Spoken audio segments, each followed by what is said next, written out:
You look at old photographs and something tightens in your chest.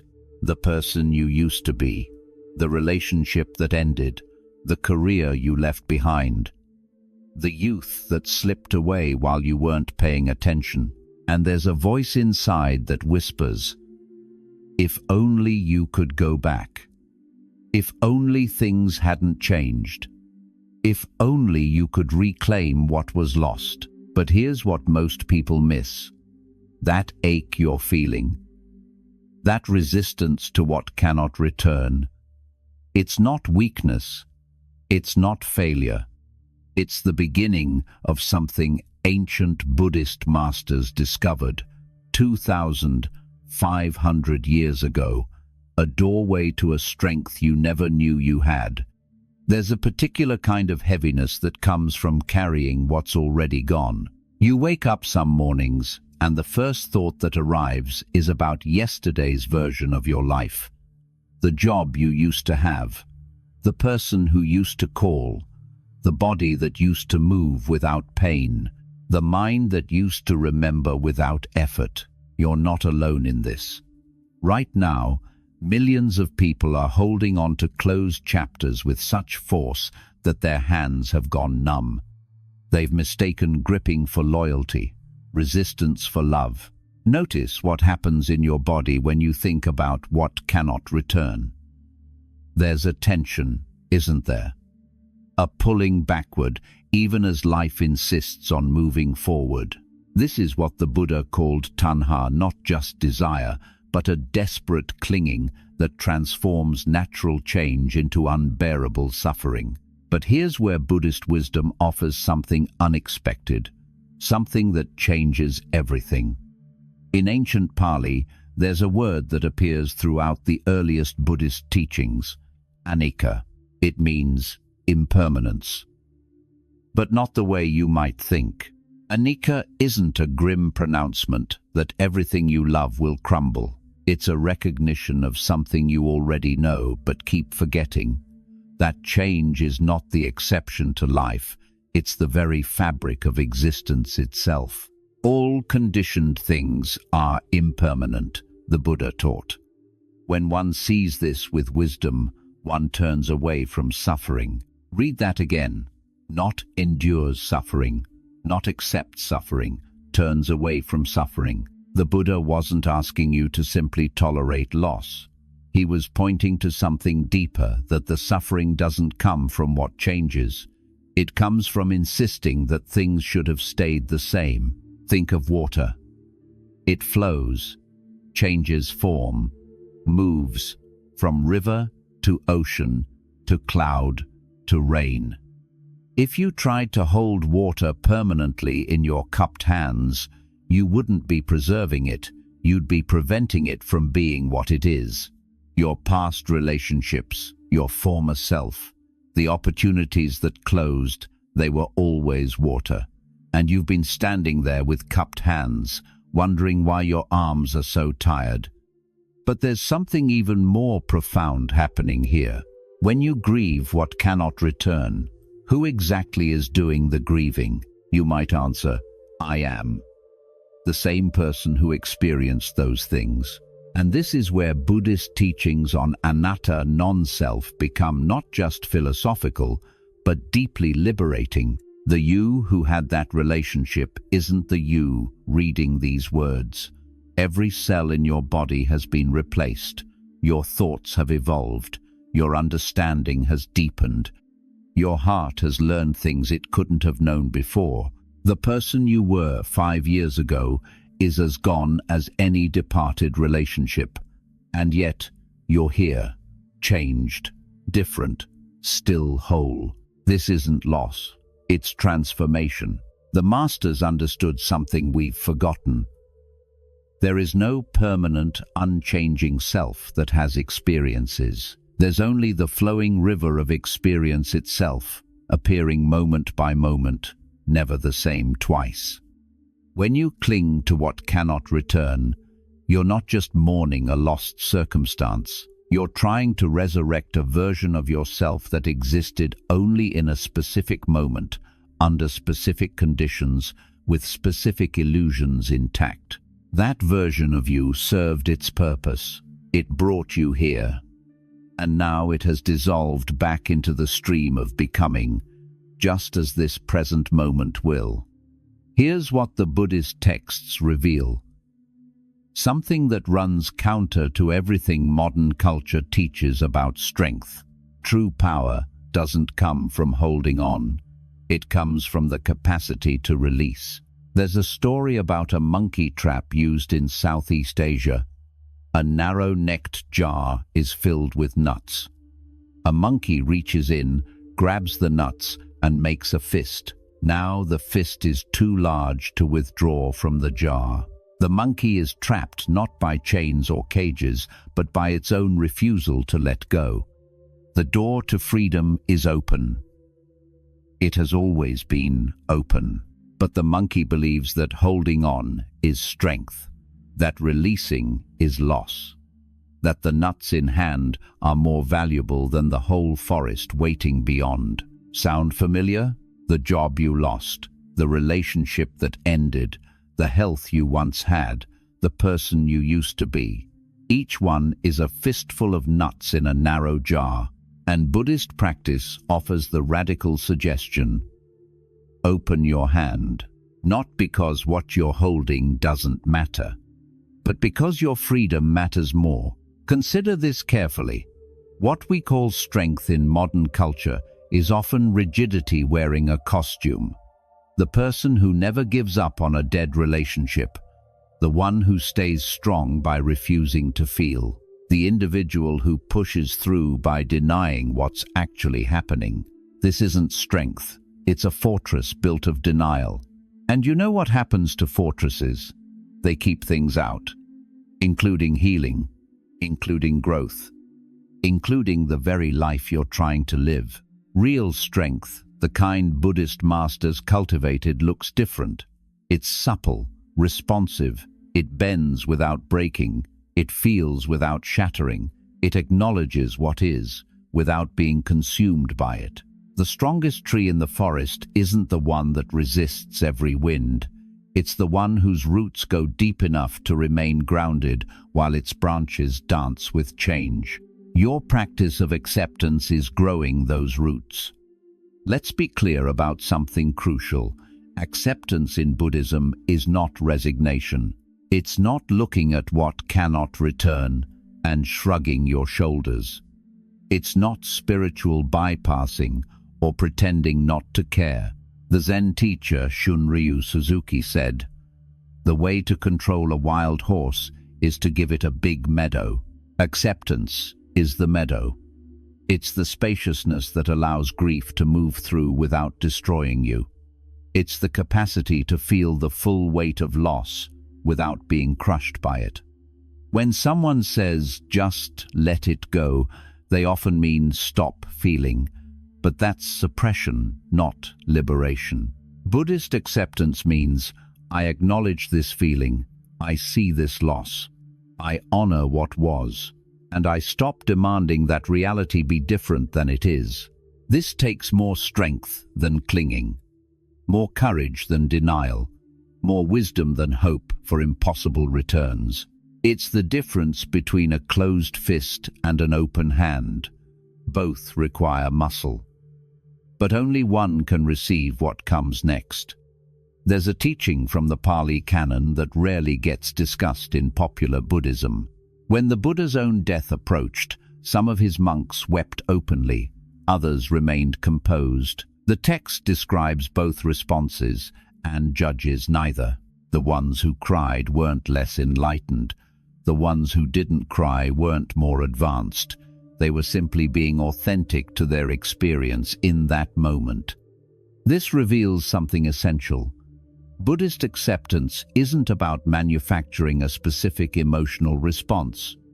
It's not about performing serenity while your heart breaks. It's about meeting whatever arises, including grief, including rage, including confusion, without adding the second layer of suffering that comes from believing these feelings shouldn't be there. Feel the loss. Let it move through you like weather through an open window. It will bring rain, sometimes storms, but it will also pass. And after it passes, notice you're still standing. The window remains open, and new air is already arriving. This is active strength, not the strength of a dam holding back water, constantly under pressure, always at risk of breaking, but the strength of a riverbank that shapes the flow while allowing it to move. So how do you actually practice this? How do you develop the strength to accept what cannot return? The masters point to meditation not as escape, but as training in presence. Find a quiet space. Sit comfortably. Close your eyes. Bring to mind something that cannot return. Don't force it. Let it arise naturally.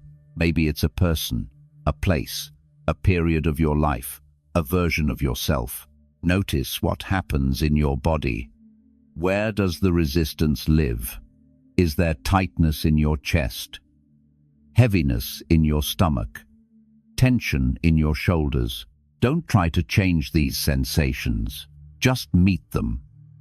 Observe them with curiosity, not judgment.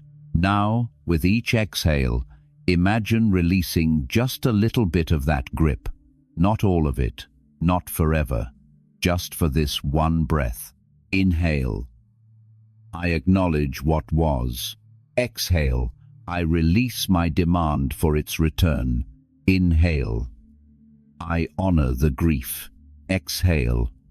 I make space for what is. You might cry. Let the tears come. The Buddha didn't teach that awakened people don't grieve. He taught that they grieve without adding suffering to the grief.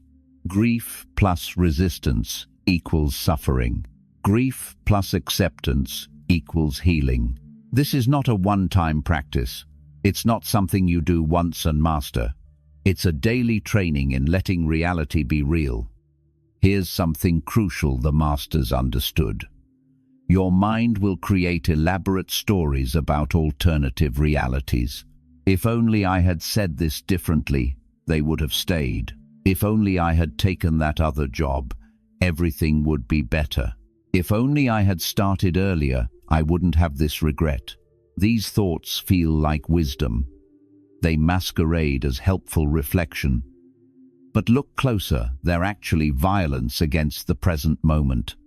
Because if only has never changed a single thing, it's a door painted on a solid wall. You can spend years standing in front of it, turning the handle, pushing and pulling, but you'll never walk through. The real door is acceptance. And it's been open all along. Buddhist teacher Pema Chodron writes, "The truth you believe and cling to makes you unavailable to hear anything new. When you cling to the story that things should have gone differently, you make yourself unavailable for what's actually happening.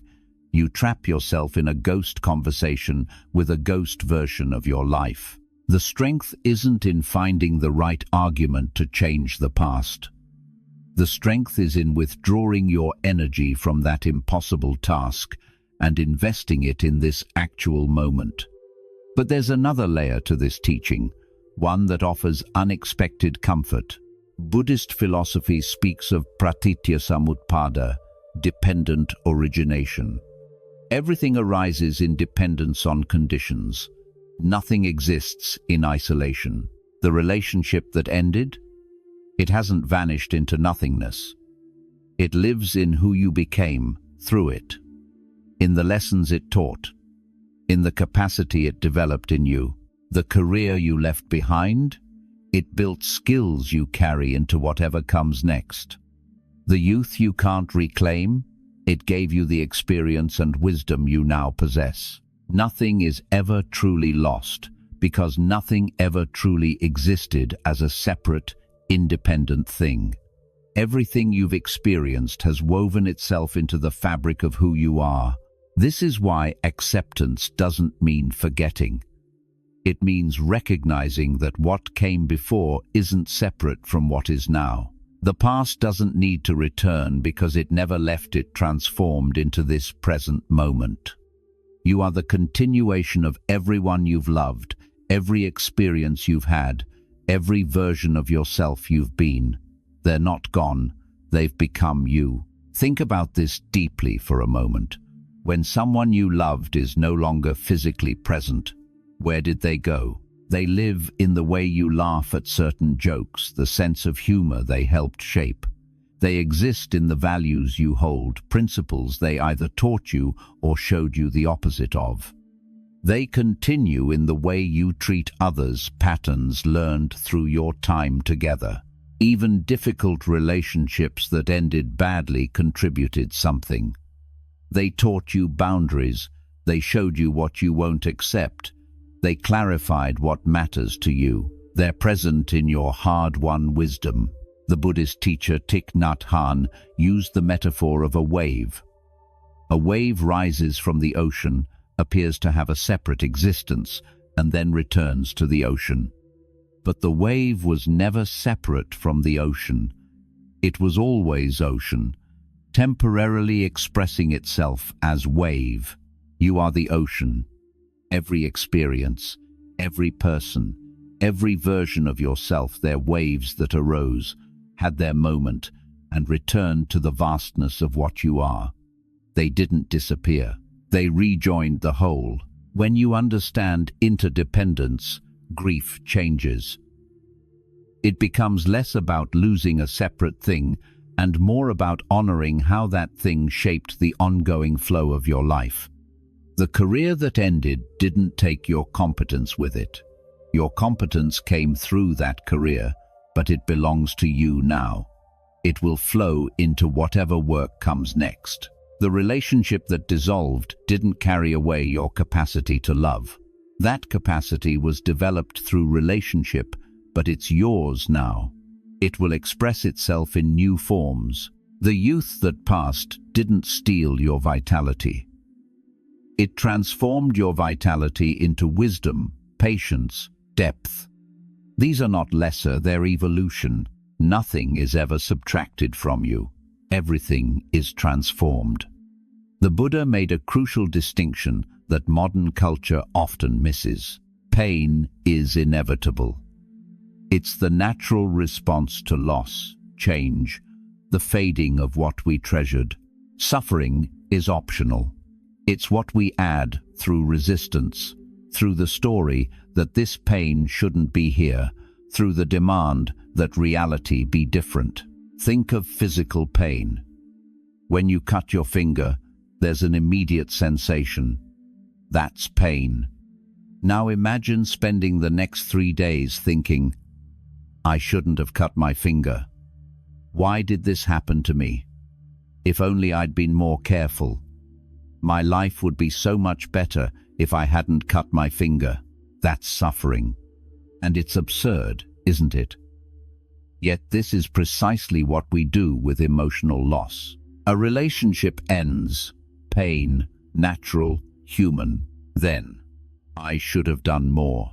I'll never find love again. I'm broken. Life is meaningless without them. Suffering. A career changes. Pain.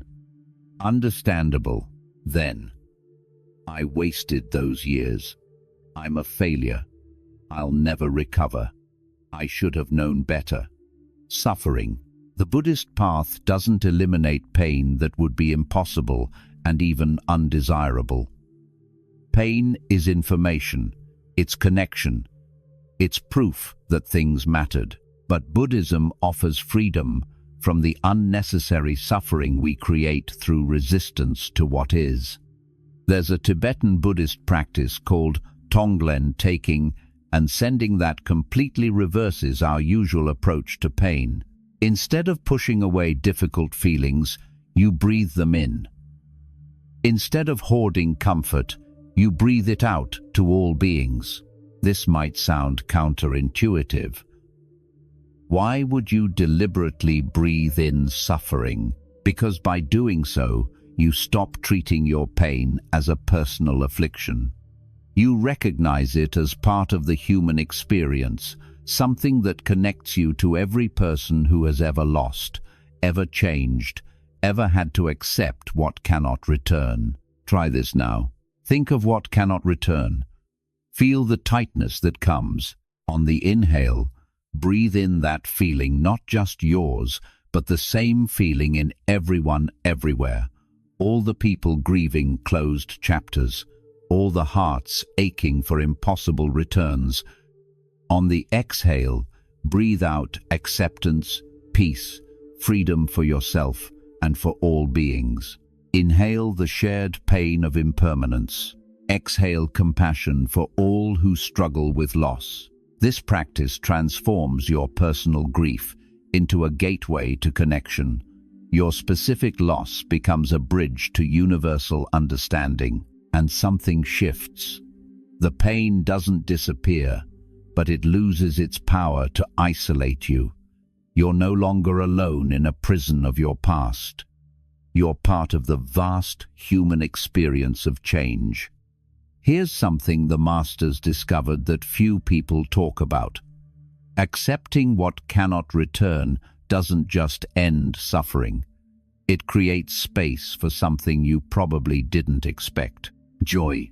Not the manic happiness that comes from getting what you want, not the relief of avoiding what you fear, but a deeper satisfaction that arises when you stop being at war with reality.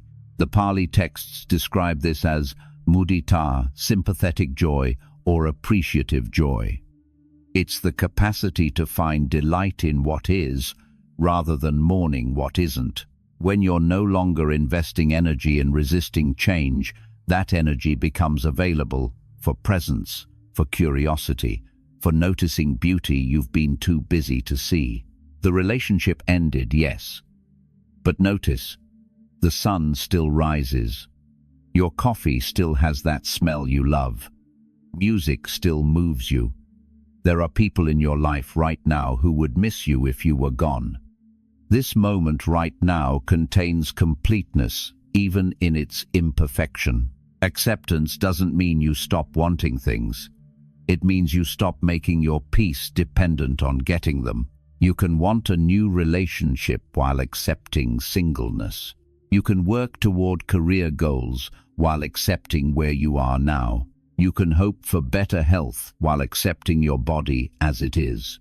The wanting becomes lighter, less desperate, less consuming, because underneath it, there's a foundation that doesn't require anything to change. This is the freedom the Buddha spoke of. Not freedom from circumstances, those will always fluctuate. Freedom from the belief that your well-being depends on controlling those circumstances. Think of it this way. Imagine carrying a heavy backpack everywhere. Inside are all the things you refuse to accept, every ended relationship, every lost opportunity, every version of yourself you can't be anymore. The pack gets heavier every year. Now imagine setting it down, just for a moment, just to see what happens. Your shoulders rise, your breath deepens. You feel lighter, not because the past didn't happen, but because you're no longer carrying it as evidence against the present. This is what acceptance offers, not amnesia, not indifference, but liberation from the weight of what cannot be changed. Here's the paradox at the heart of Buddhist teaching on acceptance. The more you can release, the stronger you become.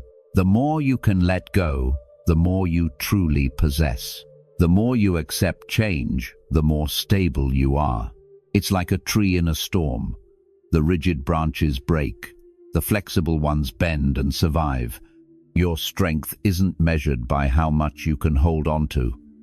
It's measured by how much you can release and still remain standing, still remain whole, still remain yourself, not the frozen self of the past, but the living, flowing, adapting self of now. The person clinging to what was is brittle. A slight wind could shatter them. The person who has practiced acceptance is resilient. They move with change rather than against it. They transform challenges into wisdom. They allow loss to deepen them rather than diminish them. Buddhist wisdom is only valuable if you can apply it. So let's make this concrete. Morning reflection. Each morning, before the day's demands rush in, take 3 minutes. Place one hand on your heart. Say out loud or silently, "Today, I will meet whatever arises with acceptance. I will not demand that reality be different than it is." This isn't passivity, it's preparation. You're training your nervous system to respond to change with flexibility rather than rigidity. The 5 remembrances. Buddhist tradition includes 5 remembrances, truths to contemplate regularly. I am subject to aging. Aging is unavoidable. I am subject to illness. Illness is unavoidable. I am subject to death. Death is unavoidable. All that is dear to me and everyone I love are subject to change. There is no way to escape being separated from them. My actions are my only true belongings. These aren't morbid, they're liberating. When you remember that change is built into existence, you stop being shocked when it happens. You stop wasting energy on "why me?" because you understand "why not?" The practice of noting. Throughout your day, when you catch yourself resisting what is, simply note it, resisting. Then breathe and note, letting go.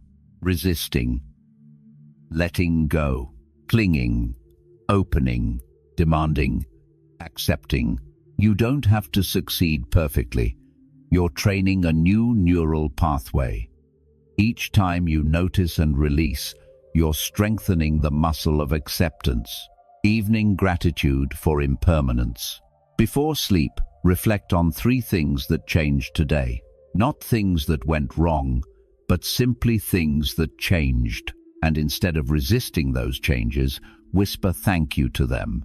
They taught you something. They moved you forward. They reminded you that you're alive and life is movement, not stasis. Sometimes the gap between where you are and acceptance feels too vast. The loss too recent. The wound too raw. The grief too overwhelming. Buddhist compassion includes this truth. Forcing acceptance before you're ready is violence against yourself. There's no timeline for healing, no schedule for letting go. The practice isn't about rushing to acceptance, it's about moving toward it, one breath at a time. Some days you'll take steps forward, some days you'll fall back. This is the path. Not linear, not neat, but always available. On the hardest days, the practice is simpler. I don't have to accept this permanently. I only have to accept this for the next breath. Can I do that? Can I be with what is for one inhale and one exhale? Usually, you can, and that's enough.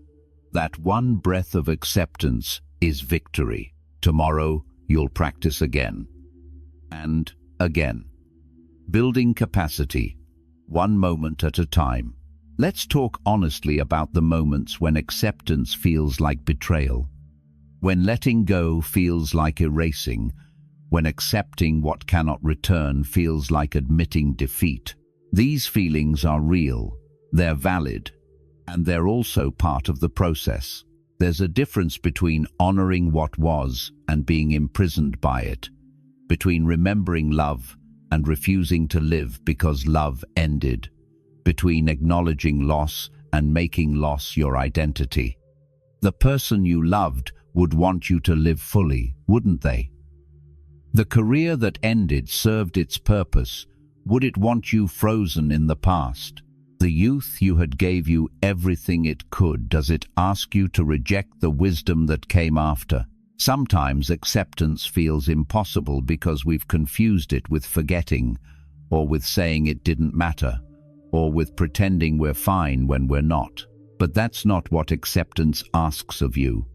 It asks, can you hold the memory without letting it hold you? Can you honor what was without demanding its return? Can you feel the grief fully and also make space for what comes next. These aren't yes or no questions. They're practice questions. Questions you'll ask yourself 1,000 times, with different answers each time, gradually building capacity. Some days the answer is, no, I can't. Today I need to be with the pain. That's okay. That's honest. That's actually a form of acceptance, accepting your current capacity. Other days the answer is, I can try, just for this moment. That's beautiful. That's courage. That's the path opening. The masters knew this. That's why they emphasized gradual training, not instant transformation. They knew that accepting what cannot return is like learning to swim. You don't start in the deep end. You practice in shallow water. You build trust with the process. Right now, wherever you are in this journey, you're exactly where you need to be. Not where you want to be, not where you should be, but where you actually are. And from here, only from here, the next step becomes possible. Be patient with yourself. The Buddha taught that one of the qualities of awakening is virya energy, but also patience, the kind of steady, persistent effort that doesn't burn out because it's not in a rush. Your acceptance will unfold at its own pace. Your task isn't to force it. Your task is to not block it, to stay open, to keep practicing, to trust the process, even when you can't see progress. Here's what the ancient texts promise, what the masters discovered through their own journey. When you develop the strength to accept what cannot return, something unexpected happens. You don't just survive change, you become fluent in it. You don't just endure loss, you discover that you're larger than any single chapter of your life. You don't just tolerate impermanence, you start to see it as the very condition that makes beauty possible. Because here's the secret hidden in anicca. If nothing could change, there could be no growth, no healing, no second chances, no new beginnings. The same impermanence that took away what you loved is the impermanence that will bring whatever comes next. Your suffering isn't permanent. Your current limitations aren't permanent. This chapter you're in, also not permanent. Everything changes, including your relationship with change itself. Understanding the process helps, not so you can rush it, but so you recognize where you are and trust that movement is happening even when it feels like nothing is changing. Buddhist psychology recognizes stages in the journey of acceptance. Not rigid categories, but fluid phases you'll move through, circle back to, and gradually transcend. Stage 1, denial and bargaining. This is where most people start, the "this didn't really happen" phase, or the "if I do X, maybe I can undo Y" negotiation. You'll catch yourself thinking, maybe they'll come back.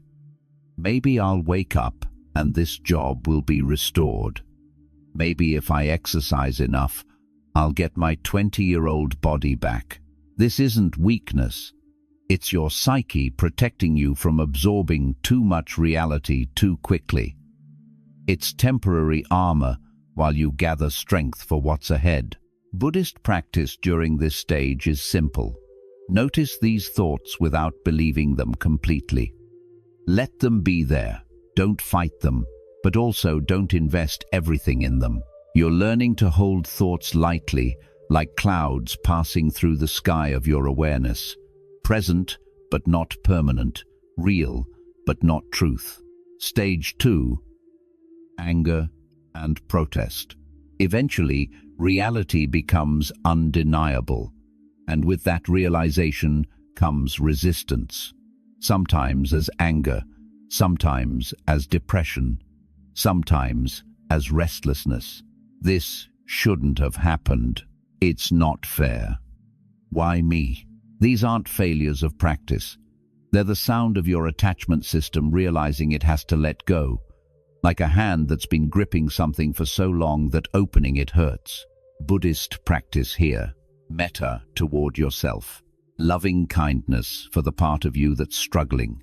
You wouldn't judge a child for crying when hurt. Why judge yourself? Repeat softly. May I be safe.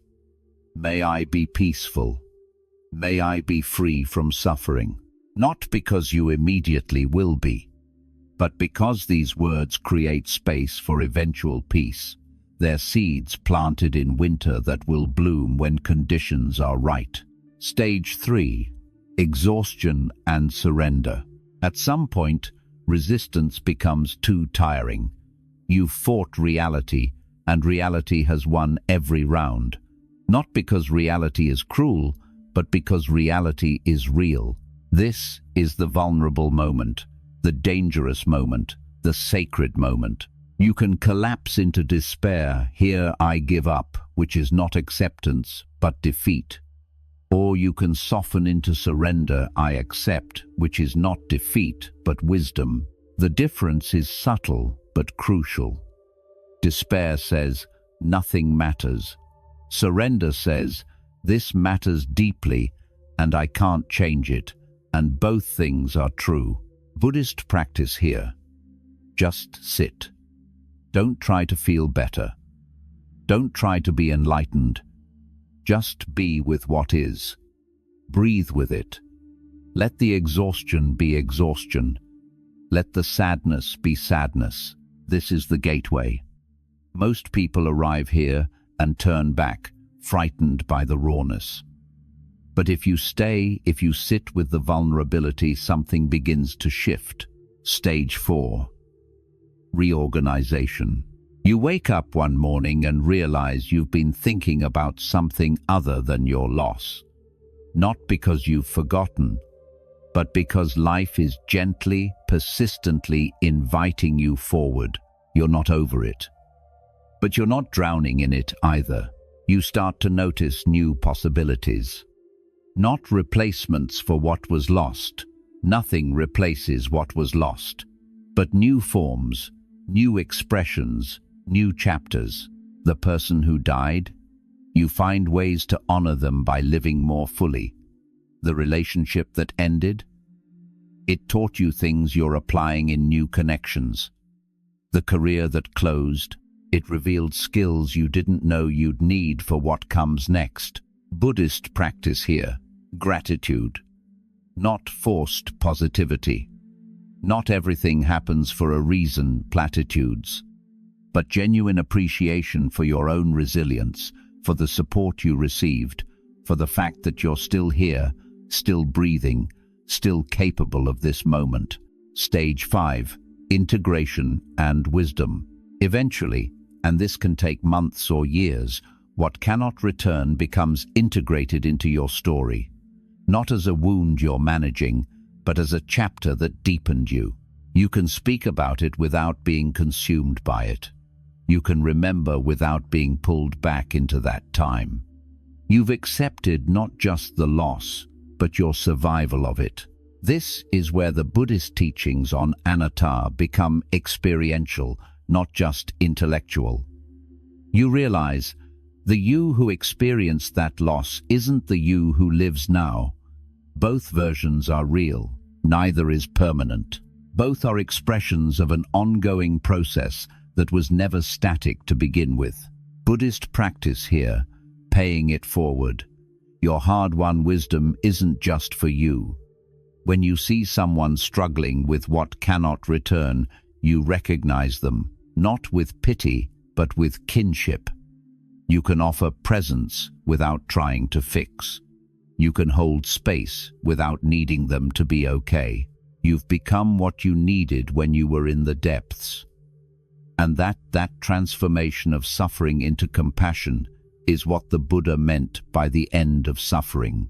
Not that you stop feeling pain, but that pain stops defining you. It becomes part of your capacity to love, to understand, to be fully human in a world where change is the only constant. There's a famous Zen saying, "Before enlightenment, chop wood, carry water. After enlightenment, chop wood, carry water. The practice of acceptance doesn't transport you to some transcendent realm where loss no longer touches you.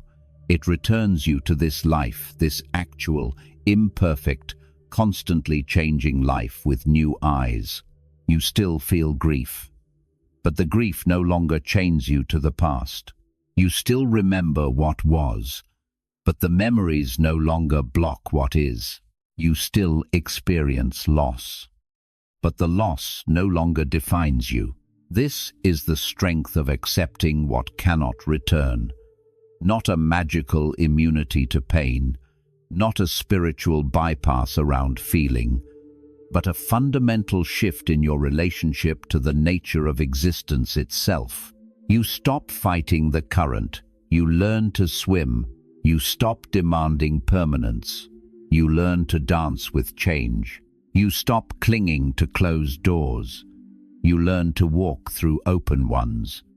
Right now, in this very moment, something in your life cannot return. Maybe it's something large, a person, a place, an entire chapter. Maybe it's something small, a particular afternoon, a certain feeling, a fleeting moment of perfection. You've been carrying it, trying to preserve it, mourning its absence. What if you set it down? Not forever. Not all at once. Just for one breath. Place your attention on the sensation of breathing, the air entering your nostrils, the slight pause, the exhale leaving your body. This breath cannot return either. It's already gone. And yet here comes another, and another. Each one unique, each one temporary, each one exactly what you need. Life is like that. A series of unrepeatable moments, not because something is wrong, but because that's what life is, a constant arriving and departing, a flow that stops for no one. The strength you're looking for isn't in your ability to stop the flow, it's in your willingness to move with it. Can you do that? Can you release your grip just a little? Can you trust that what you need is coming, even as what you had is going?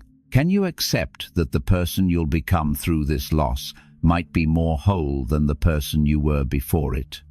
This moment right now is the only one that exists. The past you're mourning, it's a memory, real in its impact, but no longer present. The future you're anxious about, it's a projection, helpful for planning, but not yet real.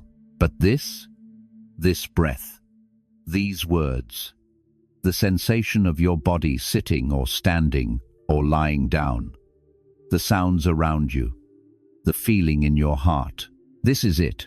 This is life, not the life that was or the life that might be, the life that is, and it's enough. It's always been enough.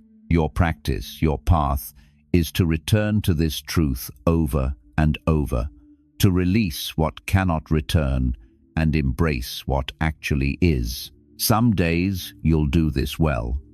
Some days you'll struggle. But with each return to acceptance, something in you strengthens, a capacity develops, a knowing settles in. You begin to trust the process of change itself, not because you understand it, not because you like it, but because you've discovered something profound. You're still here, despite everything that's changed, despite every loss, despite every ending. You're still here, breathing, feeling, capable of this moment. And that's not weakness, that's not survival. That's the strength the Buddha spoke of. The strength of accepting what cannot return. The strength that comes only from letting go. Your journey begins with the next breath. Make it a breath of release. Make it a breath of acceptance. Make it a breath that carries you forward into whatever comes. You have everything you need. You always have. The strength was never in holding on. It was always in your capacity to open your hand and trust. Trust the process. Trust the change. Trust yourself to meet whatever arises with presence, wisdom, and an open heart. This is the Buddhist path, not escape from impermanence, but freedom through accepting it. Your transformation isn't waiting for the past to return. It's waiting for you to release it. Begin now.